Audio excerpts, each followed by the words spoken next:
Hello दोस्तों, आपका स्वागत है हमारी कंपटीशन के यूट्यूब चैनल में। तो हम लोग यूपी पुलिस वैकेंसी का री एग्जाम जो होने वाला है उसकी तैयारी कर रहे हैं। और उस तैयारी में अगली श्रेणी हमारी क्या है, प्रैक्टिस सेट नंबर 7। किस चीज की? करंट अफेयर्स की।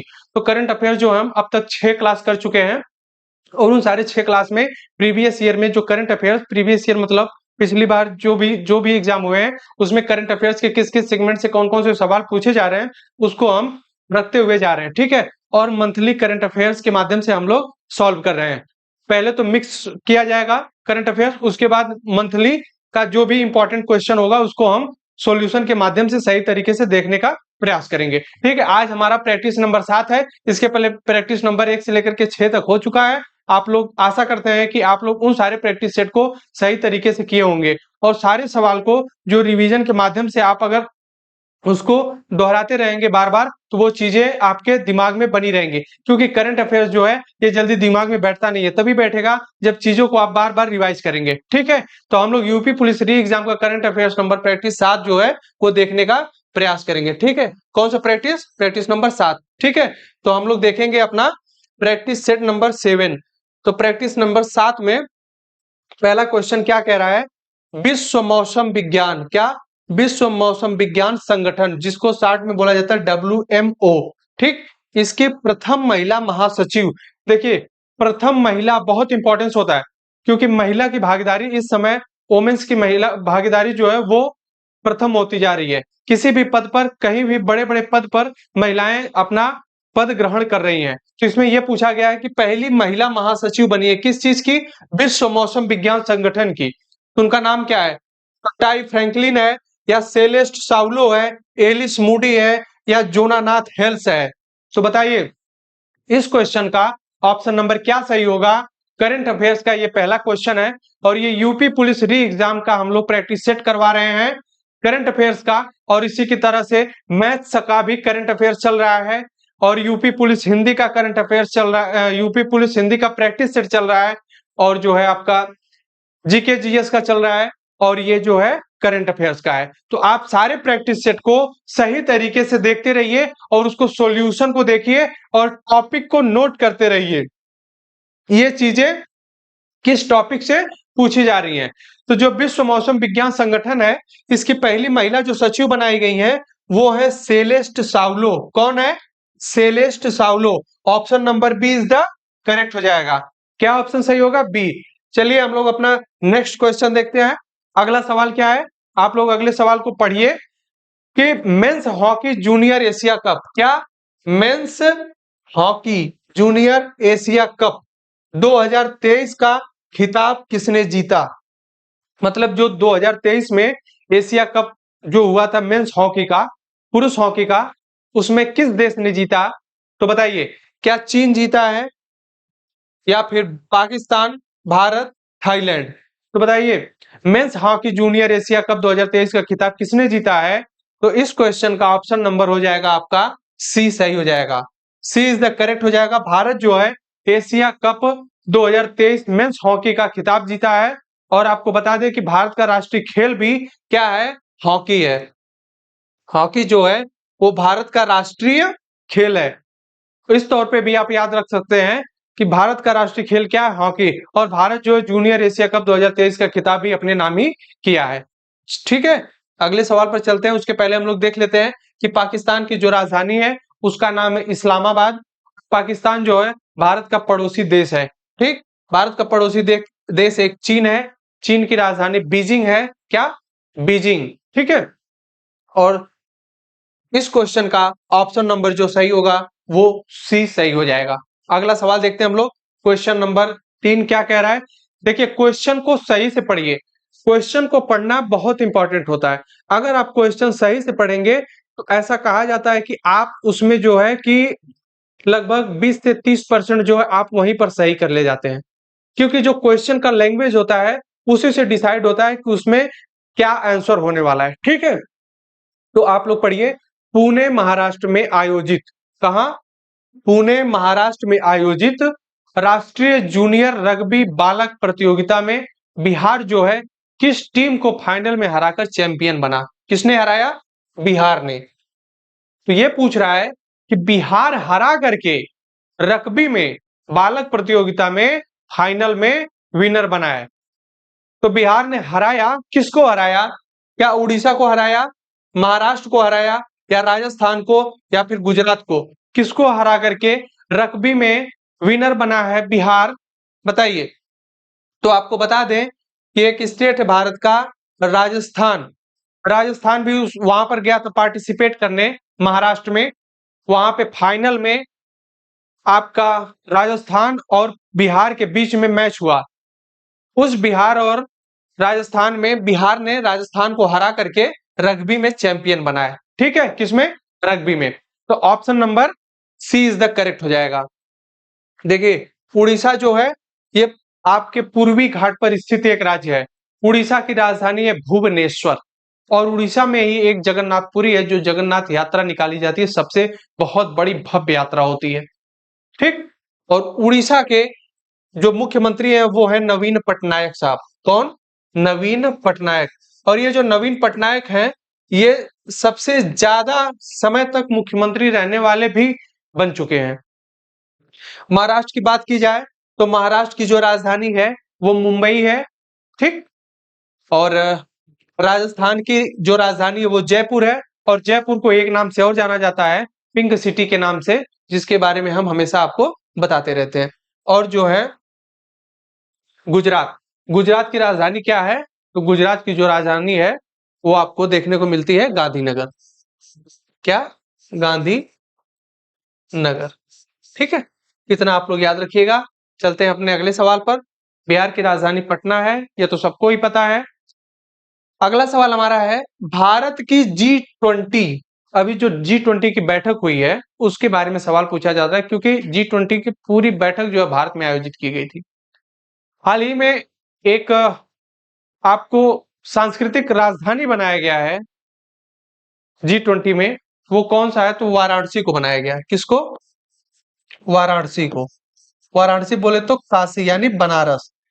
यही वो बनारस है जहां पे हमारे प्रधानमंत्री का संसदीय क्षेत्र है। क्या है? संसदीय क्षेत्र। कहां पे? वाराणसी में। ठीक है। इस बार जो लोकसभा का उनका तीसरा कार्यकाल जो है उसका चुनाव हो रहा है, इस बार भी वो बनारस से ही, आपके वाराणसी से लोकसभा के प्रत्याशी हैं। ठीक है।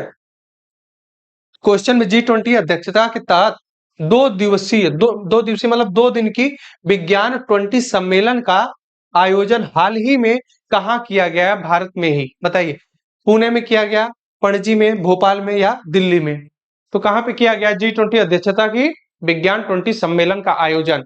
तो इसका जो है option number C is the correct हो जाएगा, भोपाल में। कहा? भोपाल में। भोपाल कहां पर है? MP में है। MP बोले तो मध्य प्रदेश। मध्य प्रदेश की राजधानी क्या है? भोपाल। भोपाल। और जो मध्य प्रदेश के CM है वो है इस समय मोहन यादव। अभी हाल ही में चुनाव हुआ था राज्य का मुख्यमंत्री का चुनाव, तो वो बने थे मोहन यादव। और ये किस पार्टी से है? तो पार्टी का नाम है BJP.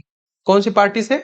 BJP, Bharatiya Janata party, जिसकी सरकार केंद्र में अभी है। अगला सवाल देखते हैं हम लोग। क्वेश्चन नंबर 5 क्या कह रहा है? हाल ही में G20 digital economy working group की तीसरी बैठक कहां आयोजित हुई है? देखिए, G20 से एक सवाल और बन रहा है आपकी करंट अफेयर्स में, जो कि इंपॉर्टेंट है, क्योंकि G20 से जितने भी सवाल बनेंगे उन सारे सवाल में कोई ना कोई एक सवाल आपके एग्जाम में पूछे जाने की पूरी संभावना है। इसलिए सभी सवाल को आप सही तरीके से देखने का प्रयास करिए। ठीक है, देखते हैं हम। G20 digital economy working group की तीसरी बैठक कहां हुई? कटक में हुई, राजगीर में हुई, या पुणे में हुई, या फिर लखनऊ में हुई? तो बताइए, इस क्वेश्चन का यानी क्वेश्चन नंबर 5 का ऑप्शन क्या सही होगा? क्या ऑप्शन ए सही होगा, बी सही होगा, सी सही होगा, या डी सही होगा? इस क्वेश्चन का ऑप्शन नंबर आपका सी इज द सही हो जाएगा। क्यों? क्योंकि पुणे में जो है इसकी तीसरी बैठक की गई है। किसकी? G20 की। ठीक है। अगला सवाल देखते हैं हम लोग। क्वेश्चन नंबर 6 क्या कह रहा है? हाल ही में महिला 20 शिखर सम्मेलन का आयोजन तमिलनाडु के किस शहर में किया गया है? अब आपको तमिलनाडु जब आपके जहन में आ रहा है, आप करंट अफेयर्स पढ़ रहे हैं, तो ये चीज आपको पता होनी चाहिए कि तमिलनाडु हमारे इंडिया के मैप में कहां पर है। देखिए, रफली मैप के बारे में अगर थोड़ा सा देखा जाए इंडिया के मैप को, तो कुछ इस तरह से मैप है, ठीक। अब देखिए, जैसे देख लिया जाए तो यहां पर जो है आपका केरल है, और ये आपका तमिलनाडु है, यहां से आपका आंध्र प्रदेश, यहां पर कर्नाटक है आपका, क्या कर्नाटक है, और ये आपका केरल है, क्या केरल, और यहां पर है तमिलनाडु, तमिलनाडु, ठीक। ये आपका तमिलनाडु, यहां पर केरल है, और ये क्या है, सॉरी, ये क्वेश्चन नंबर 6 रोकना, एक बार देख लो कहां पे रुका हुआ है, रोकना नहीं है, मतलब यहाँ पर कट करना है। क्वेश्चन नंबर 6 को फिर से मैं बता रहा हूँ, क्वेश्चन नंबर 6, रुक जाओ फिर से बताऊंगा। तो चलिए हम लोग देखते हैं अपने क्वेश्चन नंबर 6 को। अगला क्वेश्चन हमारा क्या कह रहा है कि हाल ही में महिला 20 शिखर सम्मेलन का आयोजन तमिलनाडु के किस शहर में हुआ है। तो बताइए, तमिलनाडु के किस शहर में हुआ है, क्या महाबलीपुरम में हुआ है, चेन्नई में हुआ है, या कोयम्बटूर में हुआ है, या शिवगंगा में हुआ है। तो इससे पहले हम लोग देख लेते हैं थोड़ा तमिलनाडु के बारे में। तो तमिलनाडु जो है ये दक्षिण भारत का इलाका है। तमिलनाडु जो है, यहाँ पर तमिलनाडु है, कहाँ, आपके पूर्वी घाट पर तमिलनाडु। तमिलनाडु की जो राजधानी है वो तिरुवनंतपुरम है, क्या है, तिरुवनंतपुरम, कहाँ की राजधानी है, तो ये आपकी तमिलनाडु की है, ठीक है। तो तमिलनाडु में ही पूछ रहा है कि महिला 20 शिखर सम्मेलन हुआ है, वो तमिलनाडु के कहां पर हुआ है, महाबलीपुरम में हुआ है, कहां, महाबलीपुरम में। तो option number A is the correct हो जाएगा, ठीक है। अगला सवाल देखते हैं। तो साथियों, क्वेश्चन नंबर 7 को पढ़िए। किस देश में एशिया कप 2023 का आयोजन किया गया। देखिए, एशिया कप की अगर बात की जाए तो ये क्रिकेट से संबंधित है, किससे, क्रिकेट से। और क्रिकेट कितने फॉर्म में खेला जाता है, कितने रूप में क्रिकेट खेला जाता है, तो आपको बता दें 3 फॉर्मेट इसका होता है, ठीक। एक होता है T20 का फॉर्मेट, एक होता है वनडे का, और एक होता है टेस्ट का, ठीक। टेस्ट, वनडे और T20, ये क्रिकेट का क्या है, फॉर्मेट है, इसी फॉर्मेट में खेला जाता है। और एशिया कप जो है वो क्रिकेट से संबंधित है, और इंटरनेशनल लेवल पर क्रिकेट का आयोजन जो संस्था कराती है उसको हम लोग बोलते हैं आईसीसी, क्या, ICC, international cricket council. ICC की जो स्थापना है वो 1909 में हुई थी, कब, 1909 में हुई थी। एक संस्था बनाई गई कि विश्व भर में क्रिकेट जहां भी आयोजन करवाया जाएगा अंतरराष्ट्रीय स्तर पर, उसका देखरेख आईसीसी करेगा। और इसका जो हेडक्वार्टर है, जो मुख्यालय है, वो कहां पर है, तो वो है यूएई में, कहां पर है, यूएई में, ठीक है। तो एशिया कप 2023 का जो आयोजन है वो पाकिस्तान में और श्रीलंका दोनों देश में कराया गया था, इसलिए option number D is the correct हो जाएगा। क्योंकि इसमें कह रहा है कि ए व बी दोनों, ए व बी दोनों, इसलिए पाकिस्तान और श्रीलंका क्या एशिया कप 2023 का आयोजन किया था। अगला देखते हैं सवाल हम लोग, क्वेश्चन नंबर क्या है, 9। किस राज्य के मुख्यमंत्री ने जेलों का नाम बदलकर सुधार गृह कर दिया। पहले जानते हैं कारावास, कारावास का मतलब जेल में जो भी अपराधी जाता था उसको कारावास की सजा मिलती थी, कारावास में वो रहता था, तो उसको जेल कहा जाता था, थाना भी कहा जाता है। लेकिन ये कौन सी गवर्नमेंट है, किस प्रदेश की सरकार है जिसने जेल का नाम बदल करके कर दिया सुधार गृह। एक प्रकार से देखा जाए तो सही भी है, क्योंकि जो अपराधी होता है वो अपराध करता है, और जब दंडित पाया जाता है अदालत के द्वारा, डिस्ट्रिक्ट कोर्ट या हाई कोर्ट या सुप्रीम कोर्ट के द्वारा, तो उसको एक प्रकार से जेल में रखा जाता है सुधार करने के लिए ही। ऐसा इसलिए भी क्योंकि अगर किसी को सजा 10 साल की हुई है, ठीक, मान लीजिए कोई अपराधी है उसको 10 साल की सजा हुई है, और अगर वो सही तरीके से जेल में अपना कार्य कर रहा है, मतलब कोई दुष्ट वाला काम नहीं कर रहा है, जिसको वहां पर जिस अपराध के लिए वो अंदर गया था जेल में, वो अपराध को वो भुला चुका है और एक आम आदमी की तरह से जीवन यापन कर रहा है, तो ऐसा माना जाता है कि कोर्ट जो है उसकी सजा पूरा होने से पहले भी उसको छोड़ा जा सकता है, बरी किया जा सकता है, ठीक। इसलिए सुधार गृह नाम रखा है। क्या, कौन सा राज्य है, महाराष्ट्र ने, उत्तराखंड, गोवा या उत्तर प्रदेश।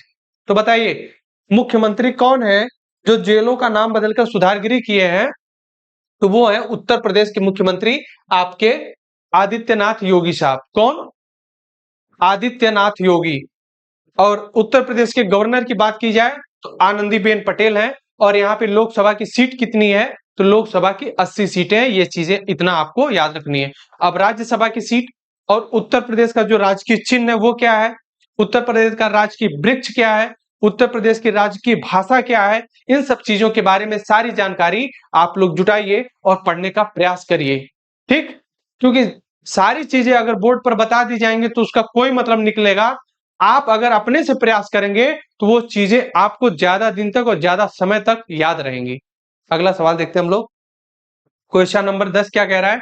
कौन सा राज्य हाल ही में धर्मांतरण विरोधी कानून को समाप्त करेगा? देखिए, धर्मांतरण विरोधी का मतलब होता है कि धर्म के विरोध में धर्मांतरण विरोधी कानून को समाप्त कर देगा। अब जो है, जब ये कानून पारित हो जाएगा तो धर्मांतरण का मतलब धर्म के नाम पर आपके धर्म को परिवर्तन, जैसे हिंदू धर्म से मुस्लिम धर्म में कोई बन रहा है, कोई सिख बन रहा है, कोई ईसाई बन रहा है, तो इसके विरोध में कानून जो उसको समाप्त कर देगा। कौन राज्य है? क्या वो तेलंगाना है, कर्नाटक है, पश्चिम बंगाल या छत्तीसगढ़ है? तो धर्मांतरण विरोधी कानून जो है इसको समाप्त करने का जो काम है वो करेगा कर्नाटक। कौन? कर्नाटक। तो option number B is the correct हो जाएगा। ठीक है, कर्नाटक को देख लेते हैं हम लोग थोड़ा सा। कर्नाटक कहां पर है ये देख लीजिए। यहां पर कर्नाटक है, और नहीं, ये केरल है। क्या है? केरल। ये केरल है और यहां पर आपका कर्नाटक है। कर्नाटक। और यहां पर तमिलनाडु। तमिलनाडु। ठीक है, तो इतना आप चीजें आप लोग याद रखिएगा। और हम लोग चलते हैं अपने अगले सवाल पर। क्वेश्चन नंबर 11 क्या कह रहा है? किसने हाल ही में एलिजाबेथ लोंगफोर्ड पुरस्कार जीता है? देखिए, अवार्ड से संबंधित जो एलिजाबेथ लोंगफोर्ड पुरस्कार वो किसको दिया गया है? तो रामचंद्र गुहा को, या शशि थरूर को, गीतांजलि श्री को, या सत्यार्थ प्रकाश को? सत्यार्थ प्रकाश और मलाला यूसुफजई को दिया गया था एक साथ शांति का नोबेल पुरस्कार सन 2014 में। और शांति का नोबेल पुरस्कार पाने वाली प्रथम महिला भी मलाला यूसुफजई थी। और शांति में सबसे युवा, नोबेल में सबसे युवा जो महिला है उनको नोबेल पुरस्कार मिला, मलाला यूसुफजई को। रामचंद्र गुहा की बात की जाए तो इनको मिला है क्या? Elizabeth Longford award. Option number A is the correct हो जाएगा। ठीक है, अगला सवाल देखते हैं हम लोग। क्वेश्चन नंबर 12 और ये अंतिम सवाल है। आशा करते हैं आप लोग 11 सवाल का आंसर और जो उसका डिस्कशन था सही तरीके से देखे होंगे। और इस क्वेश्चन नंबर 12 का जो आंसर है आप लोग कमेंट बॉक्स में कमेंट करिएगा कि ब्रिटेन के वरिष्ठ राजनयिक जेन मैरियट को किस देश में पहली महिला दूत के रूप में नियुक्त करने की घोषणा की गई है? देख लीजिए, बताइए, वो पहली महिला है जिनको राजदूत के रूप में नियुक्त किया गया है। जेन मैरियट को किस देश में? क्या भारत में, बांग्लादेश में, या पाकिस्तान में, या नेपाल में? तो देखिए, जो जेन मैरियट हैं इनको पाकिस्तान में। Option number C is the correct हो जाएगा। पाकिस्तान में राजदूत के रूप में नियुक्त किया गया है, महिला दूत के रूप में नियुक्त किया गया। ठीक है, तो देखते रहिए आप लोग एमआई कंपटीशन के यूट्यूब चैनल को। मिलते हैं नेक्स्ट वीडियो में, तब तक के लिए जय हिंद।